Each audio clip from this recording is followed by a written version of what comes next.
Bonjour, bonsoir à tous, c'est Kachu et les Kachix et bienvenue dans cette nouvelle vidéo top pour le bilan d'année 2024.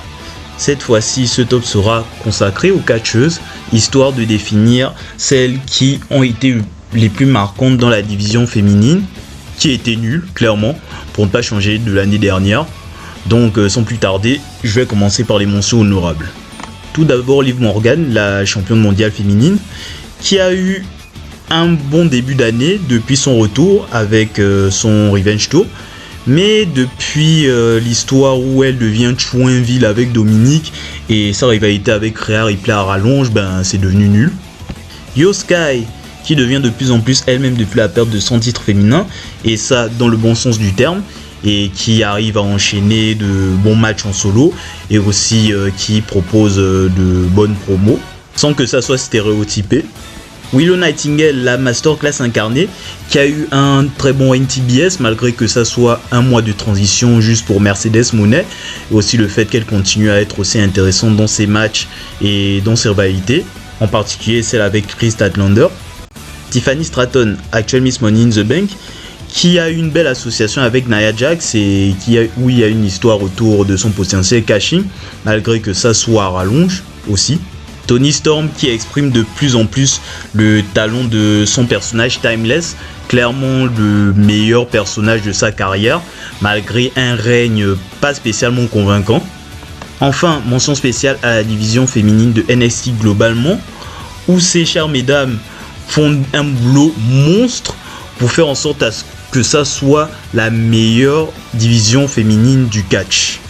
Il est temps de savoir qui aura le statut de GOAT cette année pour succéder à Bianca Belair en 2022 et Trish Stratus en 2023. Sans plus tarder, c'est parti pour le top 5. Numéro 5, Maria May. Dire qu'il y a un peu plus d'un an, c'était personne. Elle signe à la AEW en se présentant en tant que fan de Toni Storm. Et franchement, au niveau des premières impressions, dans le catch c'était solide, et au niveau de promo, elle me faisait assez rire parce qu'elle me faisait penser à une espèce de Mojo Jojo du catch. Du coup, Toni Storm la prend sous son aile et elles entretiennent un rapport maître apprenti avec un peu de romance. Et franchement, le rapport était très bien. C'était le divertissement, que ce soit dans les promos ou dans la manière de raconter les matchs. Et Maria May, franchement, elle peut remercier Toni Storm de l'avoir présenté, établi au grand public AEW. Mais surtout, Toni Storm devait remercier Maria May parce qu'elle a apporté de la valeur ajoutée au personnage de Timeless avant que ça ne devienne chiant. Surtout au vu de son règne, qui en soi n'était pas vraiment intéressant, faut le dire. À un moment donné dans les promos, c'était je regardais les expressions faciales de Maria May quand Toni Storm parlait, pour vous dire. Et le plus intéressant a été le moment où Toni Storm a été en rivalité avec sa meilleure amie Mina Shirakawa, qui au final a mené à un triangle amoureux qui était aussi sympa. Et par la suite, on se rendra compte que Toni Storm en vérité a créé un monstre, puisque Maria May, en plus de remporter le ONR Tournament, finit par trahir sa tutrice et idole en plus, pour entrer dans une espèce de mégalomanie, en plus d'être plus agressive. Et les deux vont régler leur compte à All In, où elle remporte le titre féminin de la AEW en même pas un an dans la compagnie, montrant le niveau d'évolution de The Glamour. Et franchement, elle a passé une bonne année 2024. J'aurais pu la mettre dans les découvertes, mais elle, c'est franchement niveau au-dessus, d'où cette 5ème place.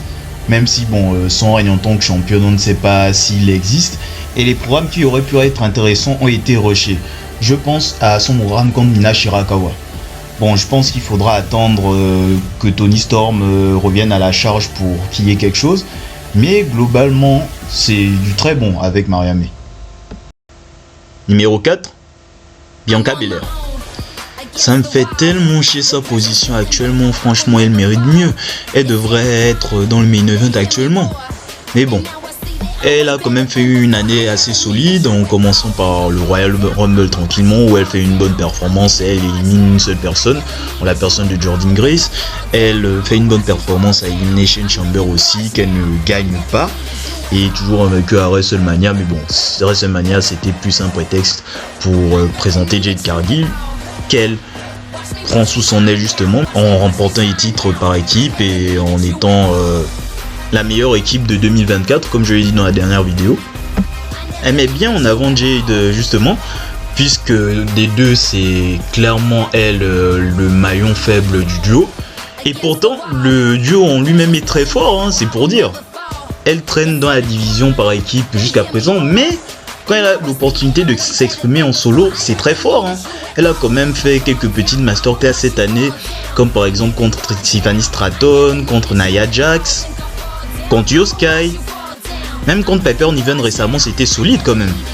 Et elle montre qu'elle reste le visage de la division féminine, malgré qu'elles sont en mid-card, et qu'on essaie de nous enfoncer à la gorge une Rhea Ripley qui est nulle depuis 2 ans. Elle est mise en avant dans les affiches promotionnelles, elle est mise en avant dans les publicités. Non, Bianca Belair c'est clairement la IST qu'elle pense être. Elle a ses rapports ambigus avec Bayley, en plus d'une intrigue sur qui a attaqué Jade. Et je vous le dis déjà, c'est pas Bianca. Et franchement, pour ses efforts, malgré que ça soit moindre, ben elle mérite encore sa place dans ce top, hein. Elle ne peut pas bouger maintenant là, c'est pas possible. Maintenant il serait temps qu'en 2025 elle retourne dans le main event, là au moment où elle a assez passé le temps, c'est bon. Numéro 3. It's Chelsea Green. Chelsea Green. Ah là là, Chelsea Green cette année 2024. Déjà a commencé au Rumble, elle bat son propre record au Royal Rumble, elle fait plus de 12 secondes. Elle se prend des spots rigolos, genre elle se prend les murs, Piper Niven, Nia Jax en sandwich. Elle est dans des segments rigolos, globalement elle continue à faire Shayna Pierce et puis Tarnik Alice. C'est littéralement le premier match solo de Jade Cargill.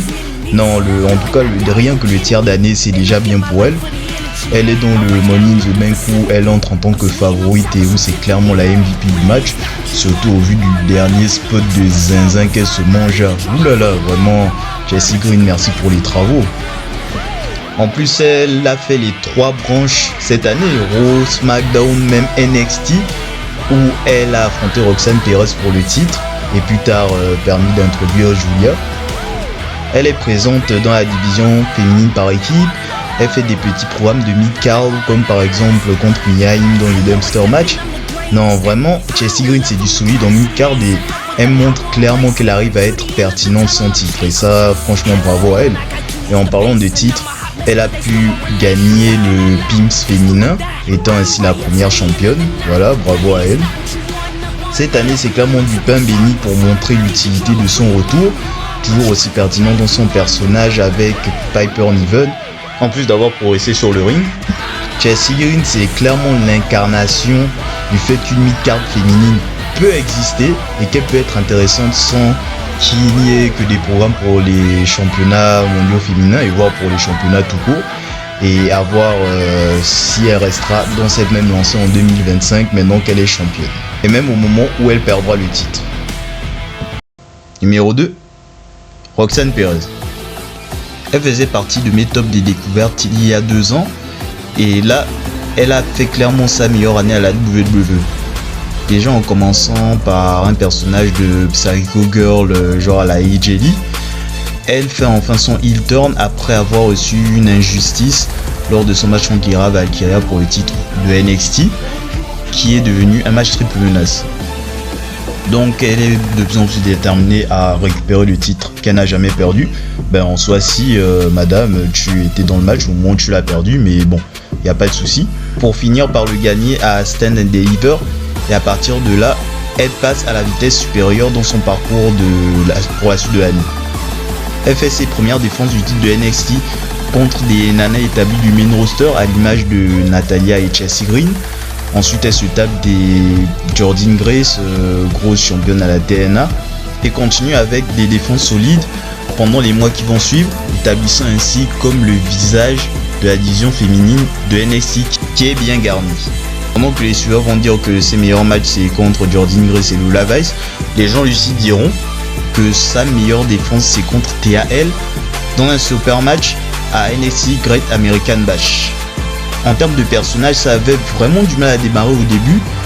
Aujourd'hui, elle a pris plus d'assurance et maintenant ça le fait. Malgré la signature des 3 nouvelles nanas à NXT, franchement, elle reste solide sur ses appuis, elle reste la boss. Et maintenant, on n'attend plus que sa défense à New Year's Evil en début d'année contre Julia, qu'elle abatte encore pour mon plus grand plaisir. parce qu'à un moment on ne va pas tout te donner parce que tu as fait des trucs ailleurs. Maintenant, avoir la suite ou la fin de son aventure à NXT, parce que c'est plus qu'une question de temps avant qu'elle n'intègre le main roster. Numéro 1.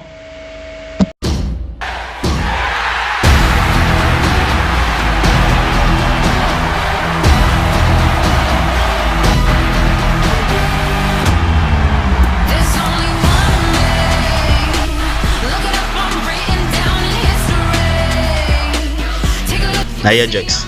Elle a passé une excellente année since Day One en battant Becky Lynch justement au Raw de Day One.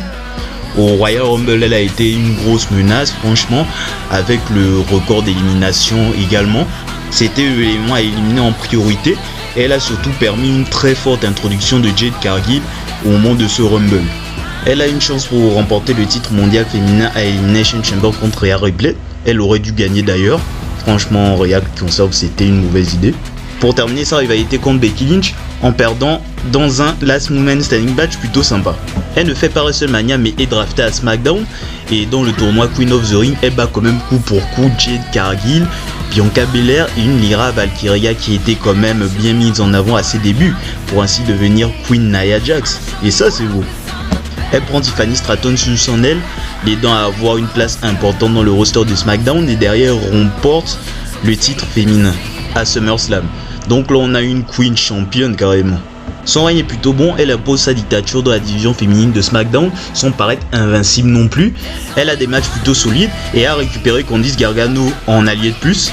Elle est souvent divertissante et elle a fait une performance plutôt notable au War Games où elle est restée dans la cage quand même du début à la fin, toujours active.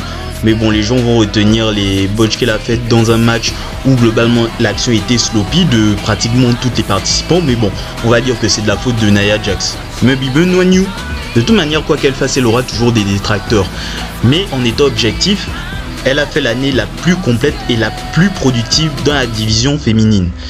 Et franchement, Nia Jax c'est le meilleur retour sous l'ère Triple H jusqu'à présent. Je ne veux rien savoir. Et c'est pour ça d'ailleurs que je reconnais notre Tribal Queen Nia Jax. Et vous devriez faire de même d'ailleurs. C'est ainsi que s'arrête cette vidéo. Merci Quintas pour les miniatures ce mois-ci, mais il n'y a pas Shayna Baszler, dommage pour toi.